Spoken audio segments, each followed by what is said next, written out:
Pertengahan Oktober 2013 ini, Joko Widodo genap setahun memimpin Jakarta. Gubernur DKI itu mengklaim hingga saat ini dia mengaku tidak memiliki masalah signifikan. Kartu Jakarta Sehat atau KJS dan Kartu Jakarta Pintar KJP dinilai Jokowi menjadi indikatornya. Kedua program tersebut berjalan dengan lancar meski diakuinya di awal pelaksanaan sempat terjadi pertentangan soal mekanisme pasien KJS itu. Selama memimpin Jakarta, Jokowi telah membenahi waduk fluid dan pasar Blok G Tanah Abang. Untuk bidang kesehatan, WHO sebagai lembaga kesehatan PBB pun sempat memuji Kartu Jakarta Sehat, program kesehatan untuk warga miskin Jakarta. Saat ini Jokowi tengah membenahi waduk Riario dan membangun sejumlah rusun untuk tempat relokasi warga waduk.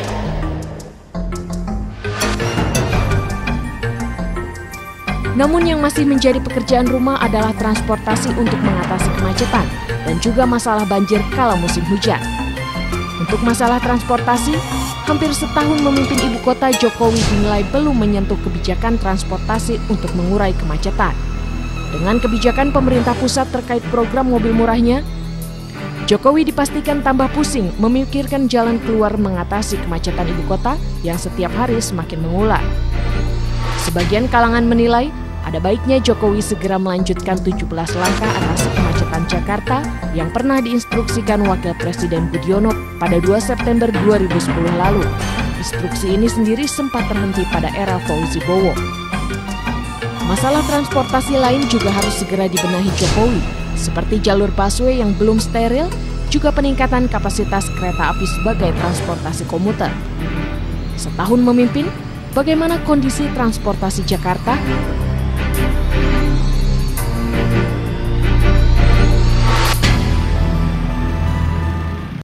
Ya, pemirsa, setahun memimpin DKI Jakarta, bagaimana Jokowi bisa menguraikan kemacetan di Jakarta? Apakah kemacetan yang Anda alami sekarang, apakah lebih kurang atau mungkin masih sama saja atau mungkin jangan-jangan lebih parah jika dibandingkan dengan setahun lalu sebelum Jokowi menjabat sebagai Gubernur DKI Jakarta?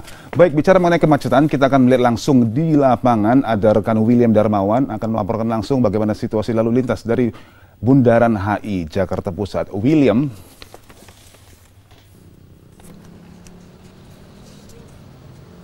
15 Oktober nanti merupakan 1 tahun kepemimpinan Jokowi dan Ahok. Banyak orang yang menilai berhasil program Jokowi dan Ahok, salah satunya adalah tentang penertiban pedagang kaki lima, kemudian juga relokasi warga ke rusun dan beberapa program lainnya. Akan tetapi janji pemerintah untuk mengurangi atau juga mengatasi kemacetan sampai 1 tahun belum menunjukkan hasil yang nyata. Saat ini saya sedang berada di Bundaran Hotel Indonesia, seperti Anda saksikan di belakang saya pada jam 8 lewat beberapa menit ini, jalanan sedikit ramai walaupun tidak macet. Tapi bagi Anda yang melewati beberapa titik kemacetan di ibu kota, seperti mungkin di beberapa tempat Anda menuju pulang di Jakarta Selatan, kemacetan tidak bisa dihindari. Kalau kita menilai program Jokowi seperti ingin dibangunnya MRT di Jakarta atau juga pengadaan bus-bus yang baru, kita masih menantikan seperti apa program Jokowi itu untuk warga Jakarta dan sekitarnya agar kemacetan bisa dikurangi. Bisa Anda saksikan di belakang saya bahwa di putaran Bundaran Hotel Indonesia juga masih terjadi sedikit kemacetan dan beberapa bus yang tidak layak pun lalu lalang ya. Dan ini bukan rahasia umum, artinya Anda pun terpaksa harus menaiki bus yang tidak layak, berhimpit-himpitan atau juga bahkan harus berhadapan dengan asap rokok dengan Anda menaiki bus umum atau juga transportasi publik yang tidak memadai. Bagaimana janji Jokowi? Nanti kami akan membahasnya dengan pengamat tata kota Bapak Nirwana Yoga di segmen dialog. Tapi Anda jangan kemana-mana, tetap bersama kami, kita kembali dulu ke studio. Oke William, kita akan ke William lagi nanti dari Bundaran HI dan kita bicara kemacetan dan kita ada 2 narasumber yang sangat kompeten yang akan saya kenalkan setelah pariwara yang satu ini. Jadi jangan kemana-mana, tetap bersama kami dalam Ada Apa Berita. Pemirsa, kita masih membahas bagaimana pasangan Jokowi Ahok yang sudah hampir setahun memimpin di Jakarta ini bisa menguraikan atau bisa mengantisipasi kemacetan yang menjadi salah satu masalah klasik di Jakarta. Nah, bagi Anda, apakah mungkin beberapa kebijakan seperti pembatasan mobil pribadi dan juga mungkin perbaikan dari kendaraan-kendaraan umum, apakah sudah cukup efektif? Apakah sudah ada kemajuan atau mungkin masih jauh dari harapan? Ada dua narasumber yang sangat kompeten akan membahas ini bersama kita. Ada Ibu Ellen Tangkudung, Kepala Laboratorium Transportasi UI sebagai pengamat transportasi. Selamat malam Ibu Ellen, apa kabar? Terima kasih mau hadir Bu. Dan tentunya sahabat saya dari Kepala Dinas Perhubungan DKI Jakarta, Bapak Udar Pristono, apa kabar Pak Pris? Baik, jumpa lagi kita. Selamat malam Pak Pris. Baik, kita ke Pak Pris dulu ya, Bu ya. Pak Pris, setahun ini kita sudah memperhatikan bagaimana usaha-usaha atau mungkin kebijakan atau mungkin wacana yang dicanangkan oleh Pemprov. Dari pembatasan mobil pribadi, nomor yang nggak jadi waktu itu ya ganjil genap, juga ada penambahan jumlah armada transportasi umum, dan banyak lagi. Nah, kira-kira apa saja yang sudah dilakukan selama ini? Yang pertama, bahwa beliau ini berdua itu kan Oktober 2012. Sehingga program itu baru bisa dilaksanakan pada Januari 2013. Termasuk anggarannya disiapkan dan sebagainya. Nah, memang tahun 2013 ini adalah tahun banyak perubahan. Cuma kami diwawancara terlalu cepat nih. Harusnya nanti pada saat Desember. Pada Desember itu bis-bis yang dipesan sudah datang. Jadi ada 386 bis Transjakarta akan datang. Nah, sekarang belum terasa, tapi berapa bulan lagi ini akan terasa. Itu adalah programnya Pak Jokowi dan Pak Ahok ya. Dan yang kedua, juga kita mengadakan pengganti bis-bis medium yang sudah rusak. Itu sebanyak 360. Dan akan terasa nanti di awal Januari 2014 setelah beroperasi. Sebanyak berapa tadi Pak? Yang 386 itu Transjakarta, 360 bis sedang. Nah, ini akan terasa di awal 2014. Nah, yang tidak menggunakan anggaran, yang artinya penertiban dan sebagainya, kan sudah bisa dilihat. Sudah 4 lokasi utama kita tertibkan. Yang pertama Tanah Abang, kedua Pasar Minggu, Jatinegara, dan Pasar Rebo. Itu sudah berubah. Itu terkait pasar PKL dan dan itu bukan hanya penertiban tapi penataan. Kalau penertiban itu dia push and pull gitu ya. Di push saja nanti datang kembali. Tapi kalau ini push and pull. Jadi begitu di push, di pull juga. Di pullnya kemana? Ke Blok G. Terus kalau parkir ke gedung parkir. Nah, ini sudah berjalan sebetulnya. Hanya memang trouble spot DKI ini kan tidak hanya 4 situ saja. Masih ada PR berikutnya. Ini kita kerjakan terus. Termasuk pelanggaran parkir, kita laksanakan penertiban. Tidak mudah menertibkan parkir, seperti di depan sekolah dan sebagainya, itu kan tidak mudah. Tetapi sekarang sudah mulai nih, dengan ada operasi penertiban pentil, pencabutan pentil, ini cukup lumayan.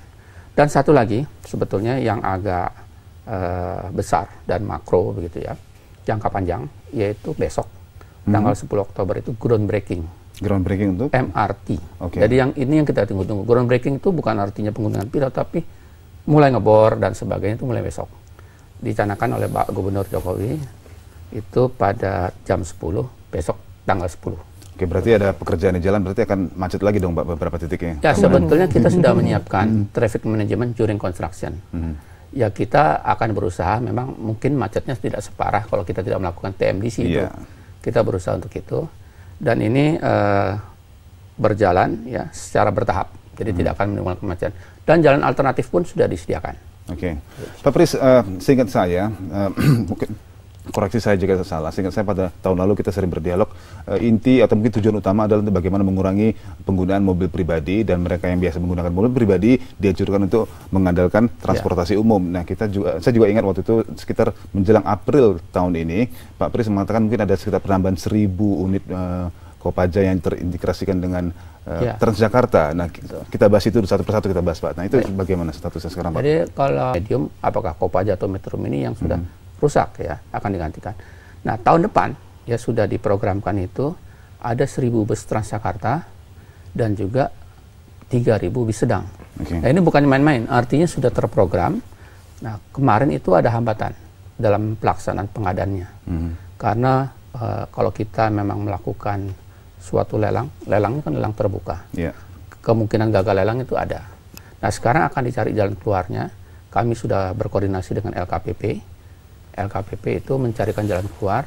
Jadi ada yang namanya program e-katalog. E-katalog? Ya, jadi nanti kita membeli mobil itu berdasarkan price list. Seperti Bang Rasid kalau beli misalnya Toyota di Auto 2000, Honda di mana begitu ya, itu tinggal lihat price listnya, kita bisa beli karena price listnya berlaku untuk seluruh Indonesia seperti itu. Nah, itu akan mempercepat proses pengadaan. Nah, oleh sebab itu, insya Allah 2014 ini akan didatangkan bis yang lebih banyak lagi, tetapi kita bersabar dalam 2-3 bulan ini, bis Transjakarta ini akan berubah nih kualitasnya. Ada 368 bis yang akan turun. Harapan paling besar juga jumlah koridor yang sudah berfungsi dari 15 masih 12 Pak ya? Kita masih 12. Jadi ya. kenapa? Karena memang di 3 koridor sisanya itu bukan koridor yang mudah. Itu jalannya sempit, harus dibuat elevated. Jadi jalan yang layang. Nah, itu sedang dipersiapkan. Tapi akan ke situ kan? Ya, betul. Dan sekarang ada lagi tambahan untuk bus-bus angkutan umum yang sifatnya agak mahal, itu yang angkutan perbatasan. Angkutan perbatasan waktu itu saya pernah diwawancara Bang Ros itu baru 1, sekarang sudah 8. Dan bisnya kira-kira satu koridor itu, satu rute itu sudah 20-an. Jadi sekitar 120-an bus itu sudah turun ke jalan. Nah, kalau ini ditambah terus, insya Allah tadi daerah-daerah perbatasan itu akan terhubung. Banyak lagi pertanyaan, tapi saya ke Bu Ellen, kasihan Bu Ellen belum sempat saya tanyain. Bu Ellen, jadi kita mungkin sudah bisa melihat masyarakat, bisa melihat bagaimana usaha yang cukup kuat lah dari Pemprov DKI untuk mencoba mengalihkan penggunaan mobil pribadi untuk naik ke transportasi umum. Nah, tapi mau usaha sekuat apa juga kayak memang seperti yang Pak Presiden katakan sulit nih Jakarta ini, memang banyak titik-titiknya. Nah, apa yang bisa dilakukan sekarang Bu, kira-kira? Ya, kalau kita lihat hanya berdasarkan kemacetan, kemacetan kan memang belum berkurang ya, karena memang kemacetan itu juga bukan hanya soal memindahkan angkutan mereka ke angkutan umum, tapi juga jumlah kendaraan yang bertambah banyak terus kan. Nah, itu juga jadi kayak apa, seimbang lagi gitu ya. Ada yang pindah tapi kendaraannya juga makin banyak. Jadi memang fokus kepada pengalihan kendaraan pribadi ke kendaraan angkutan umum tuh harus benar-benar terus-menerus dilakukan. Itu memang sudah. Dan juga tadi pengaturan supaya kapasitas jalan itu tetap. Artinya sekarang kan banyak gangguan. Kapasitas jalan dengan parkir lah, dengan pedagang kaki lima, dan itu mengatur beberapa titik di pasar itu bukan hanya pengaturan pasarnya, justru pengaturan kemacetan di situ yang lebih menonjol kita lihat ya, karena sekarang orang sudah enak ke Tanah Abang karena tidak macet gitu. Jadi memang fokus-fokus ke situ tuh memang saya melihat itu berjalan terus. Pak Pristono ini kan ada di era yang sebelumnya juga. Nah, kita bisa lihat. Bandingkan pastinya. Bisa membandingkan gitu. Kita sapa dulu telepon yang baru masuk. Halo, selamat malam. Halo, malam. Dengan Bapak siapa, dari mana Pak? Dari Gunawan Pak, Cibubur. Pak Gunawan Cibubur, silakan Pak Gunawan. Iya. Begini Pak. Ya, saya mau komentar mengenai kemacetan di Jakarta. Saya pernah 7 tahun di Amerika. Saya lihat ininya mereka ngaturnya bagus karena dari awal sudah dicegah ya. Tapi di Jakarta itu sudah berantakan, jadi sudah sulit diatur lagi. Tapi saya lihat kalau mau memperlakukan ganjil genap seluruh Jakarta itu terbaik. Jangan jalan protokol aja, tapi seluruh Jakarta diberlakukan, itu separuh mobil hilang, motor hilang. Jadi dan juga gunakan RT, RW atau kelurahan untuk petugasnya mengawasi warga-warga yang punya kendaraan supaya mereka tidak menggandakan plat nomor. Seperti jam malam pelajar bisa diberlakukan, saya percaya ini pun bisa diberlakukan Pak. Baik. Lalu gedung-gedung yang memiliki fasilitas parkir itu harus dikelola sama Pemda dan harga parkir dinaikkan. Ada lagi Pak Gunawan? Ya, sepertinya udah. Dan yang kedua juga sudah dilakukan kan? Tarif parkir di tengah kota juga sudah dinaikkan. Ya, jadi strategi Pak Gubernur ini ya, sebetulnya ketiga. Satu, pengembangan angkutan umum massal. Kedua, peningkatan kapasitas jaringan jalan. Dan ketiga, pembatasan lalu lintas. Pengembangan angkutan massal itu seperti yang saya katakan, nambah bus, quality maupun kuantitinya. Kedua, peningkatan kapasitas jaringan jalan, yaitu tadi menertibkan PK5 dan sebagainya, itu cukup lumayan kalau kita tertibkan, parkir liar dan sebagainya. Ketiga adalah pembatasan. Nah, ini kami tidak mau membicarakan teori lagi nih, apakah genap ganjil atau IRP, tapi Pak Gubernur sudah memerintahkan kepada saya bahwa di tahun 2014 di kuartal pertama itu kita harus melaksanakan pembatasan. Oke. Ya, pembatasannya itu bukan ganjil genap tetapi IRP. Nah, kami sedang mempersiapkan IRP atau jalan berbayar ini. Dari administrasinya, detail engineering desainnya sedang disiapkan. Karena IRP itu kunci suksesnya sudah ada di mana-mana. Dan kita juga mendapatkan revenue, yang revenue itu bisa kita pakai untuk perbaikan transport. Menarik. Kita akan bahas itu lebih jauh lagi Pak. Kita saatnya break dan bersedia kemana-mana, kami akan kembali setelah jeda pariwara yang satu ini. Pemirsa, kita masih membahas bagaimana kemacetan berlangsung masih di Jakarta di bawah kepemimpinan Jokowi, dan kita ke lapangan masih ada William Darmawan, dan William kali ini akan berdialog dengan Nirwana Yoga, seorang pengamat tata kota. William.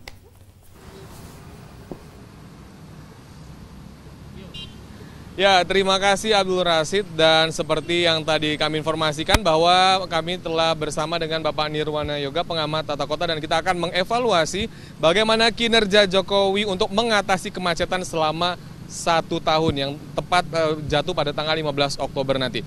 Baik, selamat malam Pak Nirwana. Pak, kalau kita lihat di belakang sini jalanan sedikit lancar ya. Idealnya adalah jalanan seperti ini ya pada pagi atau juga sore hari atau jam-jam sibuk. Nah, ini gimana Bapak menurut pandangan Bapak? Ya, ini kan sebenarnya juga pengecualian ya. Maksud saya pada waktu jam-jam seperti ini bisa lancar. Memang harapan kita kan memang Jakarta seperti ini, tidak terlalu macet. Nah, kalau kita mau kembali ke evaluasi dari setahun dari kepemimpinan dari Pak Jokowi dan Pak Ahok, memang dalam hal mengatasi kemacetan ini ada beberapa poin yang perlu kita catat. Yang pertama adalah beliau sudah mulai mencoba menerapkan apa yang sudah digariskan di dalam pola makro transportasi terpadu. Meskipun belum semuanya bisa dilakukan. Untuk mengingat kembali kepada pemirsa dan juga warga Jakarta, sebenarnya kan ada 4 poin yang sedang disiapkan untuk mengatasi kemacetan Jakarta. Ya, yang pertama tentu adalah bis rapid transit dalam bentuk bis Transjakarta. Ini juga masih mengalami kendala, ternyata untuk pengadaan 1000 bis penambahan baru juga sampai bulan ke-10 ini juga belum berhasil, bahkan diperkirakan baru akhir tahun awal tahun depan malahan. Yang kedua juga yang kita lihat janji untuk pengadaan hibah bis sedang, 1000 bis sedang, ini juga ternyata masih ada kendala sehingga belum bisa diwujudkan. Nah, selain itu juga dari bis rapid transit tadi, untuk program light rapid transit sendiri, yaitu monorail, memang secara teknis sudah ada kesepakatan, tetapi secara fisik di lapangan kita lihat di daerah Kuningan juga belum mulai. Jadi kita juga belum bisa menilai langkah konkretnya dalam mewujudkan atau menyelesaikan program yang sempat tertunda lama. Yang ketiga, kita lihat juga sebenarnya mass rapid transitnya sendiri, MRT ya. Rencana minggu ini memang akan ada groundbreaking di Duku Atas, tetapi kita juga akan lihat dulu program tersebut karena masih ada beberapa yang ganjalan, seperti penolakan warga Jalan Fatmawati terhadap rencana pemilihan jalan layang ataupun juga di bawah tanah. Kemudian juga yang keempat sebenarnya, waterway. Untuk waterway sendiri, kita tahu kemarin sudah dimulai di daerah Marunda kan. Nah, tetapi kalau kita lihat secara keseluruhan, memang belum banyak perubahan yang signifikan dalam mengatasi kemacetan di Jakarta. Ya, kita tahu ya Pak, bahwa MRT ini juga menjadi harapan warga saat ini ya Pak, karena juga informasi di media juga cukup menggembor-gemborkan. Nah, kira-kira seberapa besar peluang untuk pelaksanaan pembangunan ini Pak? Ya, untuk pelaksanaan MRT tentu ini perlu diapresiasi, karena ini suatu impian warga Jakarta yang sudah lama tertunda. Namun demikian ada beberapa PR yang juga harusnya dikerjakan, yaitu yang pertama, sosialisasi pekerjaan MRT sendiri. Pada tahap ini segmen mana yang akan dibangun. Karena ini berurusan dengan informasi kepada warga, alternatif jalan mana yang mereka bisa lalui selama konstruksi. Kita tahu begitu ada konstruksi, pasti nanti akan menimbulkan kemacetan dan penutupan jalan. Nah, kalau ini tidak diantisipasi sejak awal, pasti nanti akan jadi kontraproduktif. Artinya banyak warga yang akan protes karena jalannya semakin macet. Nah, ini perlu adanya sosialisasi. Kemudian juga pekerjaannya MRT sendiri. Tentu akan lebih baik kalau dikerjakan justru pada waktu malam hari hingga pagi, bukan pada waktu jam kerja. Pada waktu jam kerja tentunya akan mengganggu pekerjaan lalu lintas secara umum. Nah, yang menarik sebenarnya seiring dengan pengembangan MRT tadi, Jakarta sampai sekarang itu belum mempunyai master plan ruang bawah tanah. Padahal beberapa segmen ini kan akan menggunakan subway. Nah, oleh karena itu saya mendorong Dinas Tata Ruang ini terutama untuk segera menyiapkan master plan tentang ruang bawah tanah Jakarta. Kita tahu bahwa penyumbang kemacetan di Jakarta juga mungkin dari mobil-mobil atau juga kendaraan yang berada di sekitarnya seperti Depok, Tangerang, Bekasi, sehingga Jakarta menjadi penuh sekali, sementara transportasi publik tidak memadai. Ya, betul. Mungkin pembangunan dari dengan diadakan 1000 bus sedang tadi, kemudian juga bis Transjakarta, itu juga harapan ya Pak ya. Betul. Nah kalau kita berbicara mengenai ini sebenarnya perkaranya di mana sih Pak? Selalu ini mungkin pertanyaan yang sering ditanyakan ke Bapak. Ini kenapa tidak kunjung selesai masalah ini? Ya itu tadi. Yang paling penting sebenarnya keseriusan dari Pemprov DKI Jakarta, tetapi juga harus didukung oleh pemerintah pusat. Seperti pengadaan bis sedang umpamanya. Ini tentu terkait lebih pada ke administrasi ya. Kemudian juga percepatan pengadaan bis Transjakarta, ini juga harus didukung dengan pengadaan gas terutama. Nah ini kan juga ada campur tangan pemerintah pusat yang perlu mendorong juga supaya kesulitan-kesulitan teknis bisa segera dibantu. Sehingga pengadaan seperti 1000 bis sedang dan 1000 bis Transjakarta bisa diwujudkan atau direalisasikan paling lambat paling nggak akhir tahun. Ya sehingga mungkin juga ini harapan ya. Ya harapan agar masyarakat Jakarta tidak berhimpit-himpitan lagi di bus ya Pak ya. Betul sekali. Atau dicopet atau mungkin kita tahu kan terjadi hal tidak diinginkan. Kendaraan bis sedang seperti Metro Mini, Kopaja, Kuantas ini sangat sudah tidak layak untuk beroperasi di Jakarta. Nanti kami akan lanjutkan kembali pemirsa dialog dengan Bapak Nirwana langsung dari Bundaran HI, tapi kami kembali dulu ke Abdul Rashid yang berada di studio. Oke, terima kasih William dan pemirsa, kita langsung ke Pak Pristono dan juga Ibu Ellen. Pak Pris, mohon dijawab secara umum saja. Apa sih mungkin kesulitan paling besar dalam mengantisipasi kemacetan? Apakah memang mental manusia, mental pengguna jalannya, atau mungkin kontribusi dari seperti pasar-pasar tadi, atau apa mungkin? Ya memang banyak hal ya, variabelnya banyak sekali. Tapi sebetulnya kalau kita lihat masyarakat itu juga perlu dibentuk partisipasi dan pedulinya. Nah, kadang-kadang masyarakat itu tidak peduli dalam meningkatkan kapasitas jaringan jalan tadi, yang strategi kedua itu tadi. Kadang-kadang mereka sudah lihat ada P dicoret, S dicoret, tapi setidaknya parkir. Sudah di law enforcement berkali-kali, nggak jera-jera juga. Akhirnya dicabut pentilnya baru jera ya. Terus kedua, misalnya disiplin dan sebagainya. Selalu aturan itu dilanggar. Nah, tetapi memang sistem itu juga dibenahi. Nah, untuk menutup sistem ini, kita perlu legal aspek. Seperti ERP. ERP itu perlu 3 legal aspek. Ya, kami masih sedang mengelola ini. Jadi legal aspek yang pertama itu adalah penyesuaian PP 32 yang sudah dikeluarkan bahwa sepeda motor itu tidak masuk dalam objek ERP. Nah, itu sedang dibahas supaya itu bisa masuk. Karena nanti kalau motor tidak masuk, orang naik motor semua kan. Nah, satu. Kedua, terus Undang-Undang 28 tahun 2009 tentang PDRB, pajak dan retribusi daerah. Itu salah satu pasalnya kita menginginkan bahwa revenue dari ERP itu masuk ke pot khusus. Sehingga kalau ke pot khusus dipakainya nanti untuk langsung ke perbaikan transportasi. Kalau sekarang kan ngambilnya di pos umum, sehingga kadang-kadang tidak mendapatkan yang porsi yang sebenarnya. Gitu. Terus ketiga, perda. Nah, kami kemarin dengan Bu Ellen juga sama-sama di DPRD, komitmen dari DPRD sangat setuju sekali dan ingin mempercepat perda. Nah, dengan legal aspek itu tentunya kita akan berbuat. Nah, itu kadang-kadang juga tidak sinkron. Nah, ada satu lagi yang tidak sinkron, misalnya sedang kita giat-giatnya mengenai pembatasan, meningkatkan parkir dan sebagainya, timbul LCGC. Kebanjiran mobil. Nah, akibatnya memang beli mobil itu jadi murah, tapi harus diingat, nanti di Jakarta itu operasional akan tinggi. Pajaknya akan tinggi, parkir juga sudah tinggi. Kalau mereka tinggi di dalam, akhirnya lari keluar. Keluar juga akan ditinggikan. Nanti lari keluar, ada juga yang melanggar dicabut pentilnya, lama-lama kan sulit dia bergerak, akhirnya dipindah ke angkutan massal. Nah, itu yang kita harapkan sebetulnya program seperti itu. Nah, sekarang kita tidak bicara teori lagi, tapi langkah-langkahnya yang tadi, bahwa pembatasan itu salah satunya paling efektif itu dengan ERP. Kita sedang siapkan, insya Allah di kuartal pertama 2014 ini sudah bisa berlangsung, sehingga tadi masyarakat itu mau didorong, dipush beralih ke angkutan umum massalnya sendiri diperkuat kualitasnya. Jadi berarti yang paling konkret yang akan dilakukan tahun depan atau berikutnya langkahnya untuk membatasi adalah ERP, bukan pembatasan ganjil genap plat nomor ERP. Nah, Pak Pris, mohon yakinkan saya bagaimana ERP itu bisa mereduce jumlah kendaraan yang ada. Ya, jadi ERP itu kunci suksesnya sebetulnya sudah nggak usah diragukan lagi. Negara-negara yang memakai ERP itu sudah banyak ya. Kita tinggal meniru sebetulnya. Tinggal dibuatkan legal aspek dan teknisnya. Jadi dengan ERP itu nanti kendaraan itu masuk ke suatu gerbang. Gerbang bila seperti OBU, on board unit yang ada di e-tol Mandiri itu ya, dia akan terpotong uangnya. Nah, terus kalau mereka melanggar akan terpotret plat nomornya. Nah, kalau mereka melanggar tentunya nanti akan dikirim tilang oleh pihak kepolisian ke plat nomor tersebut dan alamat tersebut. Kalau mereka nggak datang pada waktu memperpanjang STNK, kena beban yang lebih tinggi. Nah, itu adalah IRP. Berarti tiap mobil yang ada di Jakarta diwajibkan untuk memiliki OBU tadi? Ya, betul. OBU on board unit. Oke, saya akan sedikit dalami mengenai itu dengan Bu Ellen, tapi kita break sebentar ya Bu Ellen ya. Pemirsa jangan kemana-mana, kami akan kembali lagi.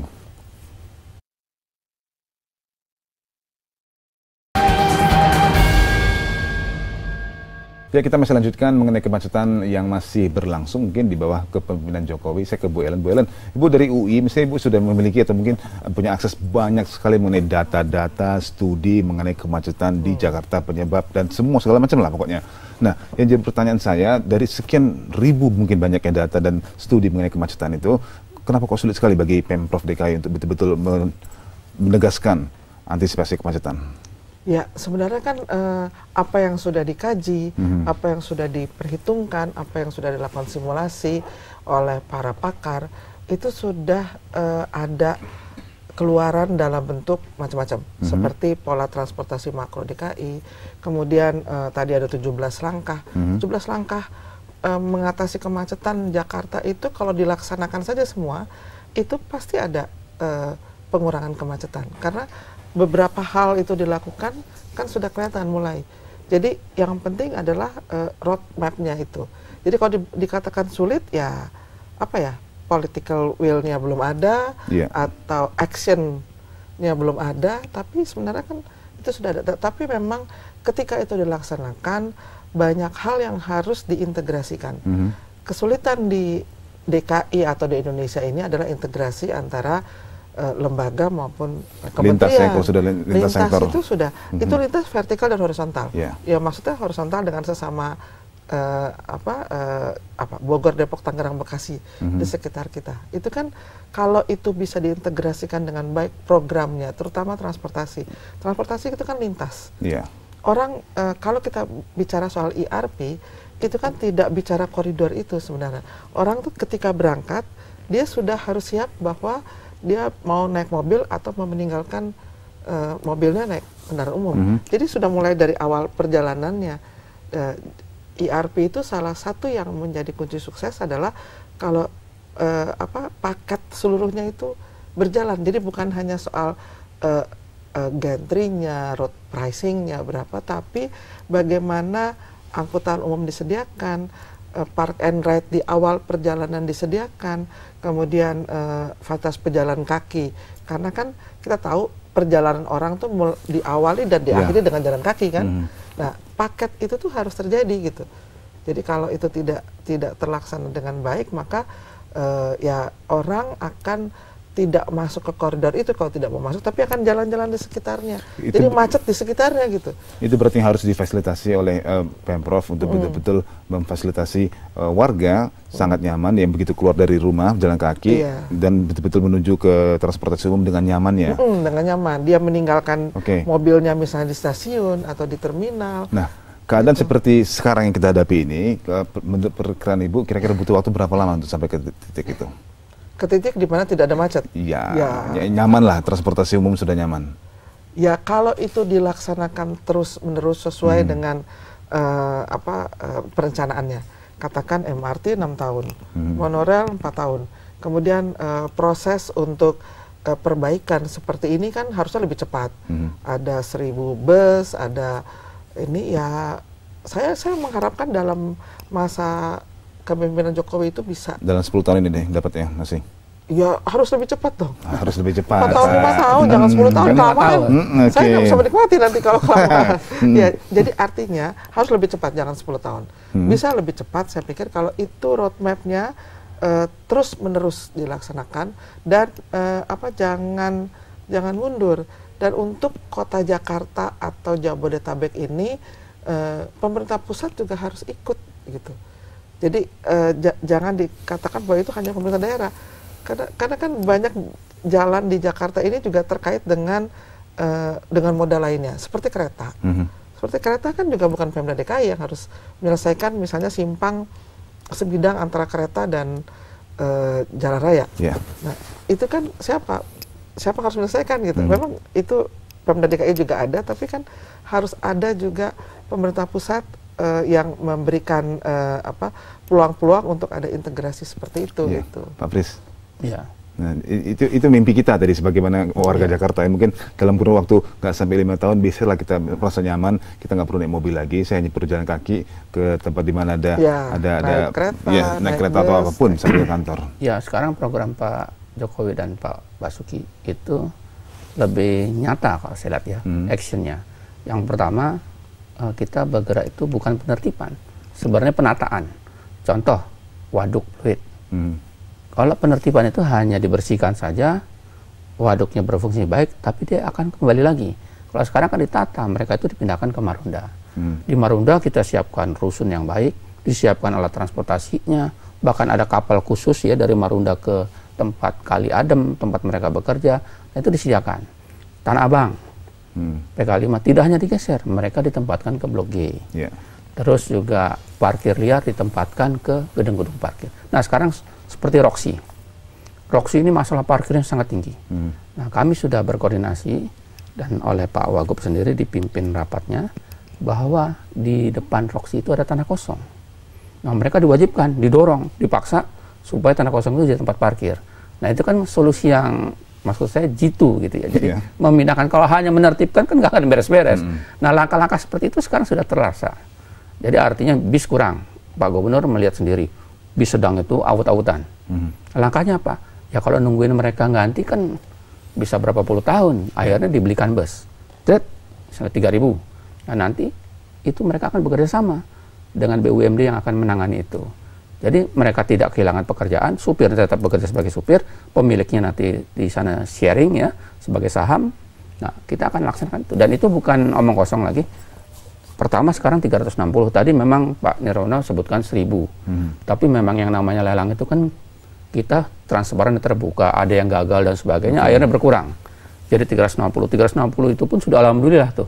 Nah besok kita akan berubah sistemnya. Jadi bus-bus itu tidak melalui proses yang panjang, kita langsung dengan e-katalog. LKPP akan memberikan bahwa bus-busnya nanti ada bermacam-macam, tinggal Pemprov mau beli yang mana nih. Sudah ada price list, nah itu akan mempercepat. Gitu. Saya ingin tanyakan ke Pak Pris tadi terkait dengan bagaimana idealnya atau mungkin mimpi kita warga Jakarta bisa melanggang jalan kaki dengan nyamannya keluar dari rumah. Pertanyaan saya adalah bagaimana di daerah residensial atau daerah perumahan. Nah itu kan berarti harus ada lahan yang bisa menyiapkan kita menaruh sepeda mungkin, atau mungkin terminal atau stasiun jauh diperbanyak lagi jumlahnya sehingga bisa menjangkau perumahan-perumahan di pelosok. Ya jadi memang kalau kita mau menata, tentunya volume transportasinya itu kalau bisa ditekan dulu. Jadi mobil itu kalau udah terlalu banyak, motor terlalu banyak kan akibatnya melanggar-langgar naik trotoar dan sebagainya. Tapi kalau sudah ditata mulai berkurang dengan pembatasan, nah itu natanya lebih gampang. Trotoar bisa kita kembalikan fungsinya. Bahkan terminal sekarang ini akan direhab total. 15 terminal itu akan direhab total dan sudah disediakan anggaran untuk itu. Tahun depan sudah mulai dikerjakan. Itu menarik terminal. Oke, kita sapa dulu telepon baru masuk. Halo, selamat malam. Halo. Halo. Ya, malam dengan Bapak. Siapa dari mana, Pak? Toga dari Bekasi, Pak. Silakan, Pak. Halo. Selamat malam, Pak. Malam, Pak. Silakan, Pak Toga. Ini menanggapi itu kemacetan yang ada di Jakarta. Itu saran saya untuk jangka Halo? Iya, ya. Teruskan, Pak. Silakan. Untuk jangka pendek itu saya rasa itu menghilangkan lampu merah aja di Jakarta itu. Semua sifatnya dibuat underpass atau jalan layang atau berputar gitu. Jadi supaya jangan terjadi stuck gitu. Oke. Nah, jangka panjangnya saya pikir dibangunkan model roller coaster yang berputar di atas, dilayangkan semua. Jadi kalau pertumbuhan mobil dengan jalan tidak sebanding, sampai kapan juga macet terus. Oke Pak Toga, itu masukan menarik, roller coaster Pak, bisa dibayangkan kita. Mungkin udah stres mungkin Pak Yuga ini. Iya makanya. Oke, pemirsa, kami akan kembali setelah jeda komersial yang satu ini.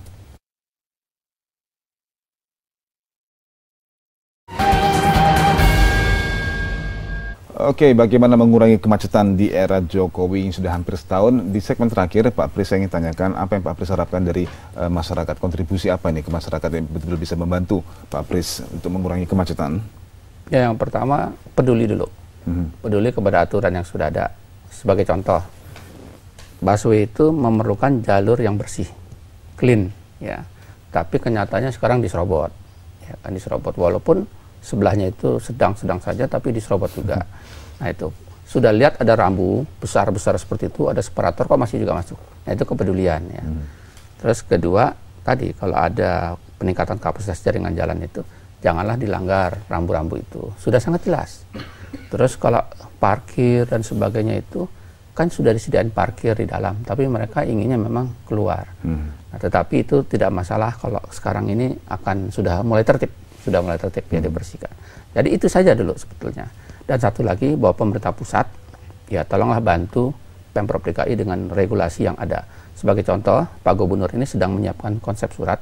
Ya, saya rasa sudah jadi suratnya, yaitu memohon pajak kendaraan bermotor itu khususnya angkutan umum itu dikurangi dari 40 menjadi 0%. Bajai saja itu 20%, dihapus. Ya. Jadi jangan hanya LCGC saja yang diberi kemudahan, tapi angkutan umum massal. Terus kedua, pemerintah pusat kan yang menangani BBG. BBG itu nyawanya angkutan umum, karena harganya murah. Udah begitu, kilometernya lebih panjang. Oleh sebab itu BBG diperbanyak. SPBG-nya jangan terlalu lama. Nah itu saja digenjot dua itu, saya kira angkutan umum akan lebih banyak. Jadi kita membeli angkutan umum ini tidak mengalami proses yang berbelit. Sambil tadi yang saya katakan ERP, tolong dibantu legal aspeknya supaya lebih cepat. Gitu. Banyak pesanannya Pak Pris, untuk masyarakat dan ke atas juga kayaknya. Oke, Bu Ellen, terakhir, nah kira-kira saya pengen tahu apakah masyarakat atau warga Jakarta betul-betul semangat untuk betul-betul mengurangi kemacetan, atau mereka hanya semangat di sini tapi ntar besok bawa mobil lagi, nah, begitu nggak mentalnya? Ya, ada level-levelnya ya, ada tingkatan tertentu memang mereka tidak mau meninggalkan kendaraan pribadinya, naik mobil tetap apapun programnya. Mau bayar, jalan tol naik terus juga nggak ada pengaruh. Bagi mereka yang mampu lah mungkin ya. Ya, bagi mampu. Kemudian ada yang di level tengah, itu mereka bisa memilih. Jadi mereka yang bisa memilih apakah mereka naik kendaraan pribadi, roda 4, apa naik motor, atau naik angkutan umum. Tergantung apakah sesuai dengan dia. Dan yang jelas kendaraan umum itu harus aman. Nyaman dan ada lagi kalau bisa sih memang murah. Ya, murah artinya bisa disandingkan dengan kalau naik motor gitu ya. Nah, ada lagi mereka yang captive, tidak punya pilihan. Apapun programnya ya dia harus naik angkutan umum. Nah, yang tidak punya pilihan ini kalau bisa tetap naik angkutan umum. Artinya ketika dia sudah mulai ekonominya baik pun boleh beli mobil tapi tetap berjalan dengan angkutan umum kalau itu nyaman. Jadi memang ya kita untuk Jakarta ini ya pilihannya seperti itu. Nah, yang di tengah-tengah ini yang harusnya dilayani dengan baik, dengan ya kita dengar angkutan umum kadang-kadang ya ada yang disiram air keras lah. Jadi faktor keamanan di angkutan umum dan di terminal. Jadi maaf Pak Pristono, jangan hanya menambahkan kendaraannya, tapi supirnya kalau perlu dididik. Ya, karena saya lihat Kopaja masuk busway pun kelihatannya perilaku si supirnya itu masih Kopaja lama. Masuk Kopaja lama. Saya pernah lihat dia menurunkan dari sebelah kiri, padahal sebelah jalan itu jalan besar gitu. Karena permintaan penumpang, minta penumpang kan bisa dilarang. Nah, harus pula dididik dalam hal kompetensinya dengan sertifikasi misalnya, dan juga disiplin. Nah, katakan masih banyak ketidakdisiplinan oleh sepeda motor dan sebagainya. Tapi kan tanggung jawab pemerintah ada di angkutan umum. Nah, disiplin dan kompetensi itu harus tetap dimiliki oleh si angkutan umum. Angkutan umum yang lama, yang kecil, yang besar, dan yang busway juga ya. Karena saya juga masih melihat busway yang ada yang masih pakai gadget gitu ya, untuk berkomunikasi. Ya, masih banyak PR-nya. Jadi artinya kita mengharapkan orang beralih ke angkutan umum itu harus diberikan juga fasilitas yang baik. Juga di terminal. Terminal ya saya dengar tadi sudah mau diperbaiki, harus terang gitu. Terminal harus kalau bisa seperti mall juga gitu, terang benderang gitu ya, dengan kayaknya kalau kriminalitas menurut saya bukan ahli kriminal, tapi kriminalitas bisa ditekan kalau terang. Ya, tentu Bu. Baik, Bu Ellen, terima kasih banyak. Pak Pris, terima kasih. Sukses berat Pak. Tugas berat masih terus menanti, ya Pak. Ya, siap. Baik, terima kasih banyak. Dan pemirsa, kembali lagi kami ingatkan, jika ingin mengurangi kemacetan, mungkin yang perlu diintrospeksi adalah bagaimana kontribusi Anda terhadap kemacetan itu sendiri. Baik, saya Abdul Rashid dan sesaat lagi saya Lawangkar akan hadir selama 1 jam ke depan. Selamat malam dan sampai jumpa.